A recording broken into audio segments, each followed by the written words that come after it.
Hey guys, this is video number 1 in the series, the faith series that I've just started. I'm going to be uploading every Sunday a different video talking about different aspects or topics regarding faith, different faiths, what they're all saying, what they all mean, my own personal experiences and journey throughout it, etc., etc. I'm pretty excited about it, but I'm going to start this first one by trying to be as brief as I can and just hit on 2 main points as an intro, which is the definition of faith and why having faith is important. So there's kind of 2, main dictionary definitions of faith. The first one being complete trust or confidence in something. So that doesn't necessarily have to be in a spiritual context. You can have faith in your favorite baseball team, Then there is the second definition, which is a strong belief in God or in the doctrines of a religion based on spiritual understanding and not based on proof. So again, based on a spiritual understanding, not based on proof. That's the definition of the type of faith that we're talking about. So kind of breaking that down further. God/doctrines of faith, what does that really mean? To me, it means the belief in something bigger than yourself, bigger than all of this, something bigger, deeper, and more than this perceivable reality that we can see. There's something more to this life and death thing that we all experience. So most people that have some sort of faith, they fall into one of these 4 categories. So the first one is a belief in God in the Abrahamic sense. So that is the 3 pillars of the Abrahamic religion, which is Christianity, Judaism, and Islam. So this is a topic I will go into later because I know a lot of people don't necessarily believe that these 3 religions believe in the exact same God in the exact same way. But for now, we are going to categorize them as being the Abrahamic faith. They believe in one God. And for now, we're going to say this same God, the one same God, that all of their texts, their religious texts, comes from. Then there's a belief in God in a different variation of God that isn't in the Abrahamic sense, and that will stem from all the different religions that exist out there. There's tons of them, and tons of them do believe in a God. Then there's the belief in many gods. So that is a pantheon. So that could be like Norse, like pagan, Greek gods, African, Egyptian. Have your choice. There's a million different pantheons out there that consists of multiple different gods. I know throughout my own exploration in this and through talking to tons of people, they will, admit that, they don't necessarily believe that all of these gods just sprang out of nowhere. They usually will admit that they do believe in a kind of like a supreme being or a god above all gods type of thing. So a lot of them do kind of default back into still believing in one ultimate source. And then there's the 4th category, which is people that do believe in something bigger than themselves, do believe in something bigger than all of this.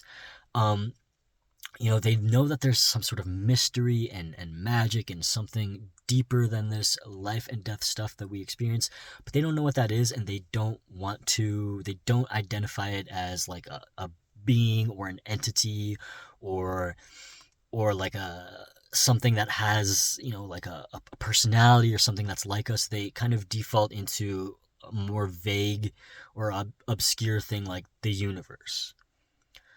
So again, they don't believe in this like being, but they believe in like this ultimate kind of source or all-encompassing energy in which all things come from. So again, people that have faith, spiritual faith, for the most part, fall into one of those 4 categories. The belief in God in an Abrahamic sense, the belief in God in a different religious type of way, one God, the belief of many gods that still ultimately 9 out of 10 times will default back into belief in one supreme being, and then the belief in something a little bit more abstract like the universe. And we'll get into all of these things as we go further with these different videos. So we'll just move on quickly to why faith is important. And before I say that, I'm going to just kind of differentiate something. A lot of people who criticize people who have faith will say things like, you don't know that any of this is true. You just want it to be. You're just wishing. You're just wishing that it would be true. And I don't think that that's true. There's a difference between wishing something would be true and having a belief that it is true. You don't have proof, you don't have whatever, but you have a belief that it is true, and that is an entirely different thing than just wishing it was true. So I just wanted to make that clarification real quick. So why is faith important? To me, faith is an expression of hope. And that is something we'll get into again as we go further, but faith is an expression of hope. Faith gives you strength. If you believe that there is something, some sort of entity, some sort of being, some sort of thing that knows you and is looking at you, looking out for you, that gives you strength. That gives you courage to do things, to try things, to go on a forward path. Because if you believe that there is something out there that kind of has your back, you have more courage in your life, because you're not as afraid of the unknown like other people might be. You might not know all the answers and how things will all work or play out, but the fact that you deeply believe that someone has your back, that gives you strength and that gives you courage, and that's a very powerful thing. That's a very important thing for a human to have.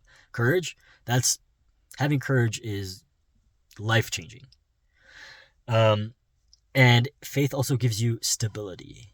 A lot of people are lost because they don't know who they are, they don't know what they are, and they don't know why they are. And most avenues of faith answer those questions for you. They have an answer as to who you are. They have an answer as to what you are, and they have an answer as to why you are. Why are you? Why are you here? Why are we here? What is the point? Avenues of faith give you answers. So again, that provides stability. You're not just kind of wandering around hopeless, not knowing what's what, not knowing what to believe, living a life that doesn't provide you with that stability, that courage, that strength. And I go back to something like that my mom has said to me a lot when I was a kid. My mom she's not religious in any way. She's not, she doesn't believe in any one thing to be the truth. There's a lot of pushback and a lot of kind of questioning that she has regarding all of that. But I do remember as a kid her telling me that she wishes that she did, that she wishes that she had a faith in like God, because she observes the people in her life and around her that do have that faith. And she always said to me, she said it a million times, that they look and they feel like they're happier and that they're less worried. So again, that is something that faith gives you. It gives you security. You don't have to be as worried all the time about everything and about life and about yourself and about your family. If you have faith in this being that is good to you and that you're good to it, and you establish this relationship with this entity or this thing or whatever it is that you have this faith in, it gives you that security. You're not so worried. You have this thing that you rely on that gives you that hope. And then, lastly, I want to touch on so where does faith come from? Or where does belief come from? And to me, it's a combination of three things. It's a combination of knowledge, historic knowledge, things that are actually true and accurate and happening, and you can look back on and be like, this is true, this is real, these were real people, these were real experiences, this really happened. So it's knowledge coupled with your observation of the world around you. When you have the knowledge of certain spiritual texts and ideas, and then you look at the world around you, you start to connect those dots. And you're like, wow, what these people were saying about how life is back then is very much in line with my observation of how life is. So it's knowledge, observation, and then experiences, your own personal spiritual experiences. So that to me is where developing and cultivating faith comes from. Knowledge, observation, and spiritual experiences. And, it's easy to gain knowledge and read about things. It's easy to observe the world around you. That last part, spiritual experiences, a lot of people, that's where they kind of question things because they've never had a spiritual experience, or they think they might have had one, but they could write it off as XYZ, as something that, wasn't that important. And again, I'll get into this in different videos, but for anybody who is seeking a spiritual experience,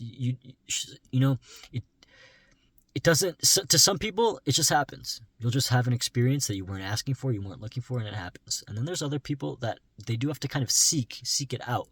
And again, what are the first steps to that? Is the first two things that I mentioned. Start with reading. Start with gaining that knowledge about what faith even is, where different faiths come from, why they even believe what they believe in, where are they getting this from? Where is the proof? Where is the, what did other people experience that brought them to these understandings? Start reading and gain knowledge about that, and then start observing.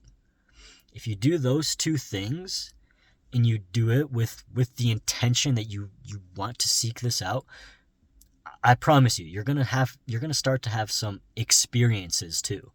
So yeah, I don't wanna make this first video too long, but that was my intro, definition of faith, why faith is important.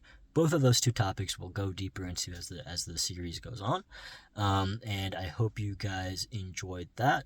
If you guys have anything to add, anything to ask, go ahead and drop it in the comments.